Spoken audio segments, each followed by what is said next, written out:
Hindi medium विजयी भवा। स्वागत है आपका हिंदी में IAS इस चैनल में। तो दोस्तों, ओनली IAS एडिटोरियल्स का यहाँ हम हिंदी में विश्लेषण करते हैं। आज का हमारा एडिटोरियल है, सर्वोच्च न्यायालय ने चुनावी बॉन्ड योजना को रद्द कर दिया। GS पेपर 2 संविधान और राज्य व्यवस्था से जुड़ा हुआ है। तो सुप्रीम कोर्ट ने हाल ही में चुनावी बॉन्ड योजना को रद्द कर दिया है, जिससे कि जो पॉलिटिकल पार्टीज़ हैं उन्हें फाइनेंशियल या उन्हें वित्तीय सहायता, रुपयों की सहायता मिलती थी। तो इस चुनावी बॉन्ड योजना के बारे में पूरा जानते हैं।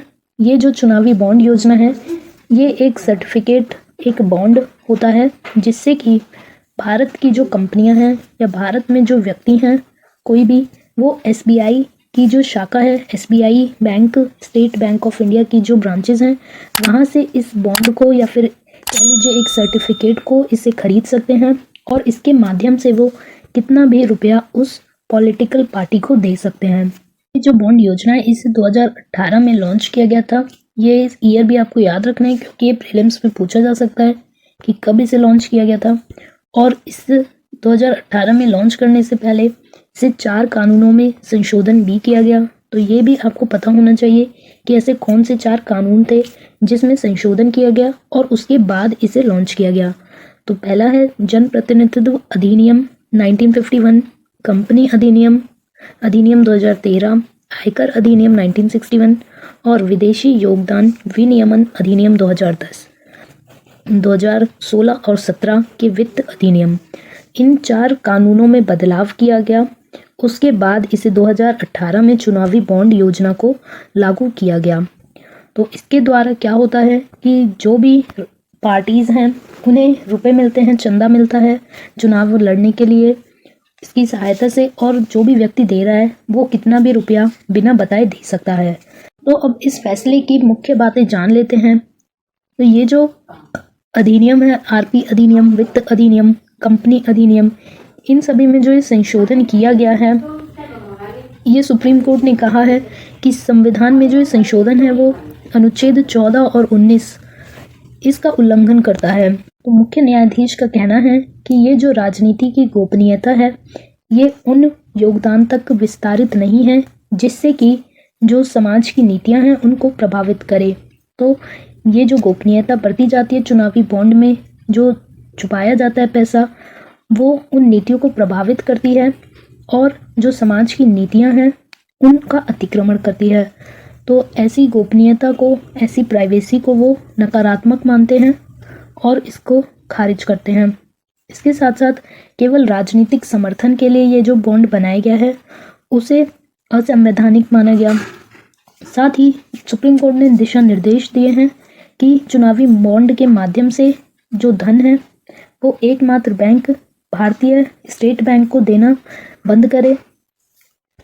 इसके अलावा अब तक जितने भी चुनावी बॉन्ड जारी किए जा चुके हैं उनका पूरा विवरण 6 मार्च 2024 तक चुनाव आयोग को जमा करना होगा।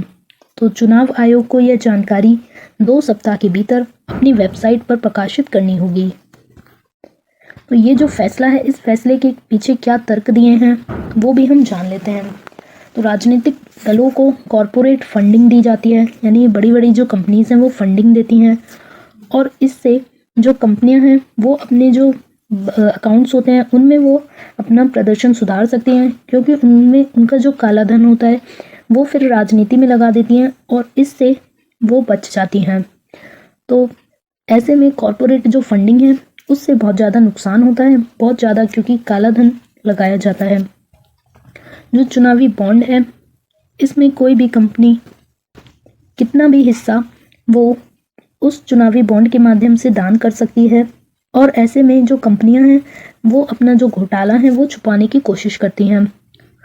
तो ये जो कंपनियां हैं, कई बार ये फर्जी कंपनियों का भी गठन हो जाता है इसकी वजह से। तो फर्जी कंपनियों के गठन का रास्ता खुल सकता है ऐसे चुनावी बॉन्ड के द्वारा। इसके अलावा जो चुनावी बॉन्ड है उसके मामले में सार्वजनिक रूप से, यानी पब्लिक से परामर्श लिया जाना चाहिए, और संसद में भी जो चर्चा है उसकी प्रक्रियाओं का पालन नहीं किया गया है। साथ ही ये जो लोकतंत्र है, लोकतंत्र के जो मेन रूल्स होते हैं उनका ये उल्लंघन करता है। साथ ही जब राजनीति में ये फंडिंग की जाती है और पूरा खुलासा नहीं किया जाता है तो भ्रष्टाचार बढ़ता है, क्योंकि किसी को ये नहीं पता चलता है कि ये रुपया कहाँ से आ रहा है, क्या इसके पीछे सोर्स है। तो इसकी वजह से भ्रष्टाचार और ज़्यादा बढ़ता है। अब सरकार ने क्या रुख दिया है अपना, उसने क्या फैसला दिया है सरकार ने, वो भी हम जान लेते हैं इसके साथ साथ ही। तो सरकार का कहना है कि जो गोपनीयता होती है, जो व्यक्ति की गोपनीयता है, उसे बचाने के लिए ये खुलासा नहीं किया जाता है। अब निष्कर्ष और आगे का रास्ता जान लेते हैं। तो लोकतंत्र में पारदर्शिता की आवश्यकता होती है और इसलिए लोकतंत्र को पारदर्शी बनाया जाना चाहिए। उसके लिए एक पारदर्शी अभियान चलाया जाना चाहिए। उसमें चुनाव आयोग और बाकी जो NGOs हैं वो भी इसमें साथ दे सकते हैं। इसके अलावा जो मतदाता हैं, भारत के जो मतदान करने वाले हैं, उन्हें ये पता होना चाहिए कि कौन से राजनीतिक दल को कौन कितना धन दे रहा है। तो जो वोट देने वाले लोग हैं उन्हें अपने राजनीतिक जो दल हैं उनके बारे में पूरी जानकारी होनी चाहिए। इसके साथ साथ जो राजनीति में फंडिंग की जा रही है उसके लिए सूचना का जो अधिकार है और पारदर्शिता है उसके रूल्स लागू किए जाने चाहिए। साथ ही जो संविधान में लोकतंत्र की भावना निहित है और जो अभिव्यक्ति की स्वतंत्रता का सिद्धांत है उसको लागू किया जाना चाहिए।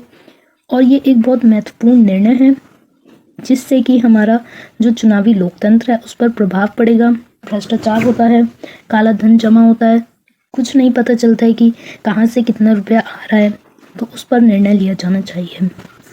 तो ये पूरा आर्टिकल हमने डिस्कस किया। उम्मीद है आपको पसंद आया होगा। Thank you.